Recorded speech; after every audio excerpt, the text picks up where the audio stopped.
Hello tout le monde, donc aujourd'hui on se retrouve dans une nouvelle vidéo et dans cette vidéo je vais vous partager mes petits tips et conseils pour rester motivée et productive en cette période d'hiver qui arrive, parce que je sais que moi-même je me mets dedans, mais je suis désolée, mais quand il fait nuit à 18 h, qu'il pleut, qu'il fait froid, on a très vite tendance quand même à se démotiver et du coup notre productivité voilà. Donc là je vais vous partager moi mes conseils que j'applique en fait pour rester motivée et productive, et après il y en a d'autres aussi que j'ai englobés parce que je sais que ça fonctionne chez certains, ça fonctionne pas sur moi, mais je vous le dis quand même parce que ça peut servir à certains, sachant qu'on fonctionne tous différemment.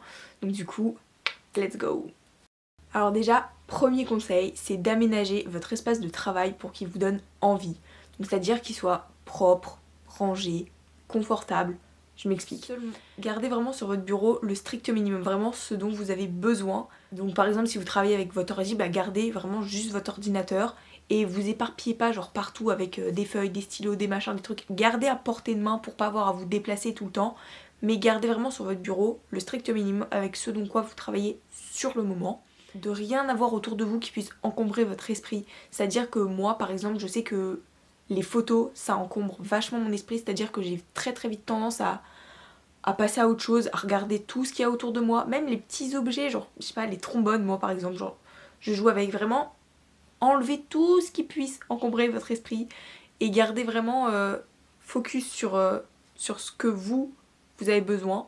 Ce qui est super important aussi, c'est d'avoir une bonne luminosité, genre la lumière du jour, je trouve ça vachement important. Après c'est vrai que là, avec l'arrivée de l'hiver, le soir et tout, enfin c'est genre, enfin moi perso j'aime pas travailler avec la lumière artificielle.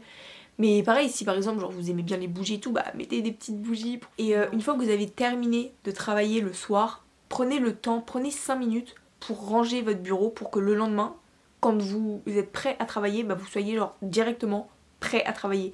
Pas que vous ayez encore à vous dire ah mais il faut que je range ce que j'ai fait la veille parce que je l'ai pas rangé. Vraiment ranger une fois que vous avez fini, comme ça le lendemain, vous arrivez à votre bureau, tout est prêt et vous pouvez vraiment vous y mettre tout de suite sans avoir à dire j'ai encore ça à faire. Ensuite ça revient un peu avec le premier conseil, mais ce que je peux vous dire aussi c'est de créer votre bulle pour prendre plaisir à travailler. C'est paradoxal, mais pour se motiver, faut quand même qu'on aime ce qu'on soit en train de faire. Donc c'est vraiment quelque chose d'essentiel. Donc par exemple pour vraiment vous créer votre bulle, éloignez, donc comme je vous disais, toutes les sources de distraction. Donc je vous parlais des photos, des petits objets, etc. Mais le téléphone les gars, c'est une source de distraction fois 1000. Genre je sais que moi ce que je faisais c'est que, parce que si vous éloignez juste votre téléphone, genre vraiment, éloignez-vous des réseaux, coupez les notifications, coupez le son, tout. Et moi ce que je faisais c'est que je sais que quand je reçois une notification, mon téléphone s'allume. Donc même si je le gardais à côté de mon bureau, je voyais qu'il s'allumait, même si je le mettais à l'envers, je voyais la lumière autour. Donc moi ce que je faisais c'est que je le mettais sous ma couette, comme ça je ne le voyais même pas et je n'y pensais même pas. Si avant de commencer à travailler, genre vous n'êtes pas trop dans un bon mood et tout, genre vous avez vraiment les idées ailleurs, essayez pas tout de suite de vous y mettre en mode faut vraiment que je m'y mette, que je fasse ça maintenant. Prenez 5 minutes pour vous, pour vous changer les idées et vous mettre vraiment en mode je travaille. Et vous serez forcément beaucoup plus efficace après parce que vous aurez les idées beaucoup plus libérées. Ce conseil là, je vous en avais déjà parlé dans mon study vlog, si vous l'avez pas vu, je vous le mettrai dans le petit i, droite, gauche, j'en sais rien. Mais c'est d'apprendre à vous connaître et savoir comment vous fonctionnez. Donc pour ça, ce que je peux vous dire c'est vraiment d'essayer plusieurs méthodes pour savoir par exemple genre sur combien de temps vous êtes efficace, comment, avec quels moyens, si vous avez par exemple une mémoire visuelle, une mémoire auditive, si c'est plus lire, si c'est plus écrire, vraiment savoir quel fonctionnement vous avez.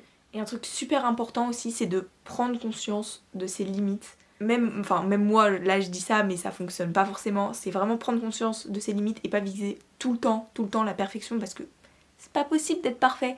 Mais je sais que c'est hyper compliqué parce que moi-même, c'est quelque chose que j'ai encore vachement de mal à faire.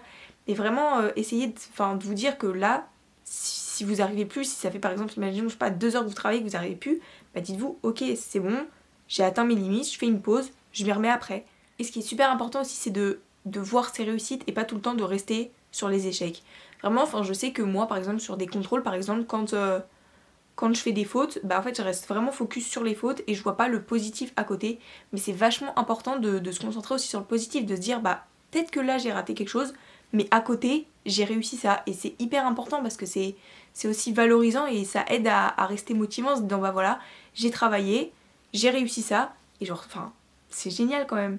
Pareil, pour rester motivé, essayez de vous fixer des objectifs. Mais quand je dis objectifs, vraiment fixez-vous des objectifs réalisables et atteignables. Enfin, pas des trucs vraiment qui sont impossibles à réaliser. Après, je dis pas que genre rien n'est impossible. Enfin, vraiment, quand on veut vraiment quelque chose, genre on peut y arriver tout. Mais vraiment, fixez-vous des objectifs, même à court terme, à moyen terme et à long terme. Parce que c'est vachement important. À long terme, ça peut être par exemple des rêves entre guillemets. Mais par exemple, là, bah moi je fais des études de journalisme. Bah ça serait par exemple, je sais pas, devenir photojournaliste, journaliste reporter d'image, enfin ça serait vraiment, c'est un peu, c'est mon objectif. Mais c'est réalisable. Ce que vous attendez de vous en fait, ce que vous dites, ok bah là j'attends de moi, par exemple sur un contrôle en particulier ou sur un travail en particulier, se dire bah sur ce travail là, j'attends de moi que je sois ça, ça et ça. Et ça fait partie des objectifs à moyen terme pour moi. Et à court terme, ça serait plus des trucs, par exemple, des objectifs qui permettent vraiment de voir la progression constante, en fait. Voir vraiment des tout petits trucs tout bêtes, mais vraiment qui permettent de voir que vous êtes en constante progression et pas vous dire oh bah là, ça fait 3 semaines que je stagne et genre ça sert à rien ce que je fais, quoi. Genre vraiment essayer de vous fixer des objectifs qui permettent de voir que vous progressez tout le temps. Et un point aussi qui va du coup avec les deux précédents conseils, donc avec les objectifs et le fait de savoir comment vous fonctionnez, c'est la pression contre-productive. Et alors ça j'en ai ma dose parce que je me mets une pression énorme et cette pression parfois elle peut vraiment être contre-productive. C'est vrai qu'il y a des fois où se mettre la pression, se mettre un coup de pied aux fesses, clairement ça c'est nécessaire en fait. Vraiment se faire violence parfois c'est nécessaire, se mettre un coup de pression c'est nécessaire, mais trop souvent c'est contre-productif parce que vous vous dites ok, tout le temps faut que je fasse ça, faut que je sois parfaite, faut que je sois ci. Et finalement, vous encombrez tellement votre esprit que vous êtes même plus productive au final parce que, enfin, vous arrivez même plus à faire vraiment ce que vous voulez en fait. Donc vraiment, faites attention aussi à ça. À la pression contre-productive, c'est un enfer. 5e conseil, il me semble, j'en avais déjà aussi parlé dans mon study vlog, c'est de faire une liste de tout ce que vous avez à faire.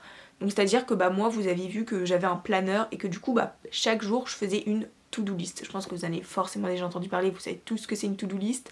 Mais vraiment, notez ce que vous avez à faire sur la journée parce que ça aide vachement. Et puis même du coup, quand vous pouvez cocher, on va pas se le cacher, c'est vachement satisfaisant de cocher, de se dire ça, c'est fait, c'est fini, c'est bouclé, on n'en parle plus. Et puis ça aide aussi à s'organiser, à avoir pas tout le temps à se dire dans sa tête, ok alors aujourd'hui il faut que je fasse ça. Et puis quand t'es en train de faire quelque chose, tu penses à ce que t'as à faire, alors comment là tu mets tout sur un papier, t'as tout visuel et c'est beaucoup plus simple. Ce que je vous conseille de le faire, c'est par exemple de le faire la veille pour le lendemain. Le soir, vous prenez 5-10 minutes pour vous dire, ok, demain, concrètement, qu'est-ce que j'ai à faire ? Je note, et c'est beaucoup plus simple. Après, si le lendemain, quand vous vous réveillez, avant de commencer votre journée, vous vous rendez compte que vous dites ah ça serait quand même bien que je le fasse aujourd'hui, vous le notez, et voilà. Et donc ce 6e conseil, il rejoint un peu donc le précédent sur la to-do list, c'est de vous faire un planning sur la semaine pour avoir une vue d'ensemble. Donc moi sur mon planner, ce qui est bien, c'est que j'ai toute la semaine directement, mais comme ça au moins vous pouvez voir tout ce que vous avez à faire. Et c'est beaucoup plus pratique qu'à chaque fois de tourner les pages. Essayez aussi, si vous faites un planning comme ça, de faire quelque chose de visuellement agréable, genre quelque chose qui vous plaise, qui vous donne envie de faire les choses. Parce que si vous faites un truc genre sans couleur, terne, noir, bleu, vraiment essayez de mettre des couleurs, essayez de mettre des, enfin je sais pas, de faire des petits dessins. Et pareil, du coup, quand vous écrivez chaque jour les tâches que vous avez à faire, vous pouvez aussi genre les séparer, les diviser, donc c'est-à-dire que si par exemple, je sais pas, vous avez une rédaction à faire en français, notez pas rédaction français, parce que sur une journée, faire une rédaction de français, ça paraît un mot, enfin tu vois ça, t'es en mode oula. Non, essayez de noter, trouver des idées pour ma rédaction, faire le brouillon, rédiger au propre, vraiment essayer de subdiviser les choses, et comme ça, vous pourrez cocher plus souvent les choses, et ça vous remotivera beaucoup plus souvent, au lieu de vous dire, ça fait 3 heures que je travaille là-dessus, et j'ai toujours pas fini, quoi. Et un conseil qui s'applique vraiment à ces 2 conseils-là aussi, c'est hyper compliqué parce que moi-même, j'arrive pas forcément, mais c'est d'être compréhensif envers vous-même. C'est-à-dire que si jamais un soir, il est 23h et que vous n'avez pas fini tout ce que vous vouliez faire sur la journée, bah c'est pas grave. Vraiment, prenez du recul, vous avez compris les choses, et dites-vous, c'est pas grave, ok, on peut pas, il y a des fois où on peut être très productif la journée et puis on avait visé un peu haut, Donc le lendemain, bah, vous dites ok, le lendemain je prévois moins de choses, mais comme ça à la fin de la journée je pourrais être entièrement satisfaite. Vraiment prenez du recul et soyez compréhensif là-dessus parce que ça aide. Même moi j'y arrive pas forcément et c'est vrai que je sais que c'est hyper frustrant à la fin de la journée de se dire non mais je voulais faire tout ça, j'ai pas réussi. Mais vraiment prenez du recul, on a tous nos propres limites et c'est hyper important d'en avoir conscience comme je l'ai dit en fait. Le 7e, 8e conseil que je peux vous donner, c'est d'arrêter de procrastiner. Vraiment, ça, c'est arrêter de procrastiner, vraiment, parce que plus vous reportez les choses, plus il y a de choses qui vont s'accumuler, plus il y a de choses qui vont arriver et moins vous aurez envie de les faire en fait. Vraiment, enfin, si vous avez un truc à faire et que vous avez rien d'autre à faire, faites-le, profitez-en en fait, parce qu'après il y a d'autres choses qui vont s'additionner derrière et plus le temps va avancer, moins vous aurez envie de le faire. Et ça, je vous promets que c'est vrai, enfin, pour tout le monde. Faites-vous violence une bonne fois pour toutes et faites-le quoi. Après, c'est pas vraiment un conseil, mais récompensez-vous. Enfin, je sais pas trop comment vous expliquer, mais quand vous réussissez par exemple à la fin d'une journée à faire vraiment tout ce que vous aviez vraiment envie de faire, bah, accordez-vous du temps pour vous, récompensez-vous en fait. Enfin, je vais pas vous dire d'aller vous acheter un bijou ou un truc énorme, mais même genre juste une phrase positive envers vous, vous dites bah voilà, aujourd'hui Clara, genre c'est bien, t'as réussi à faire ce que tu voulais, ou bah aujourd'hui t'as été productive, aujourd'hui t'as réussi à faire ça, vraiment genre récompensez-vous, prenez du temps pour vous. Par exemple le soir, si vous avez envie de prendre un bain, prenez un bain, ça peut servir de récompense. Vous avez envie de boire un chocolat chaud, buvez un chocolat chaud. Genre, c'est des trucs tout cons, tout bêtes, mais ça aide vachement à rester motivé et productif parce que ça, c'est des petits trucs comme ça que vous aimez et les trucs que vous aimez, bah ça rebooste forcément en fait. Ensuite, bah du coup, 9 ou 10e conseil, je sais plus trop où on en est, mais un truc hyper important, j'en ai aussi parlé dans ma vidéo la dernière fois, c'est de s'accorder des pauses. On est tous humains et on peut pas rester concentré indéfiniment sur 2, 3 heures à faire quelque chose. Il y a forcément un moment où notre corps ou notre tête, elle va en avoir marre, elle va nous dire stop, de toute façon là tu travailles mais ça sert plus à rien cocotte, t'es pas productive là. Vraiment, accordez-vous des pauses. Je sais que c'est hyper compliqué aussi parce que bah, même moi, encore une fois, les pauses et moi, voilà, quand je suis dans quelque chose, je veux vraiment le faire au maximum. Mais c'est hyper important d'un moment de se changer les idées en fait. Ce que je peux vous dire par exemple pour les pauses, c'est faites pas des pauses de 20 minutes parce que vraiment les pauses de 20 minutes, enfin, si, il y a des moments où il faut faire des pauses de 20 minutes parce qu'on en a besoin, même plus. Genre il y a un moment, il faut stopper, il faut arrêter et on s'y remet plus tard. Mais par exemple, si vous faites, imaginons, des pauses toutes les heures, faites des pauses, ou même toutes les demi-heures, 5 minutes, vous faites une petite pause, vous vous accordez vraiment un temps où vous dites ok, là je coupe, je m'y remets dans 5 minutes. Je sais qu'il y en a par exemple qui ont peur de se dire ok, je fais une pause et je m'y remets jamais.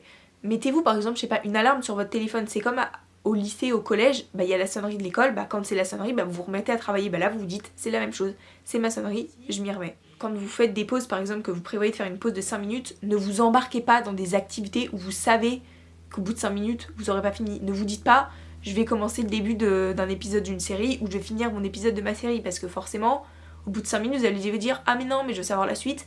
Et les séries, c'est le genre de truc, t'enchaînes un épisode, 2 épisodes, 3 épisodes, et tu finis la saison, et au final, bah, ta pause, ça s'est transformé en j'ai complètement arrêté de travailler, quoi.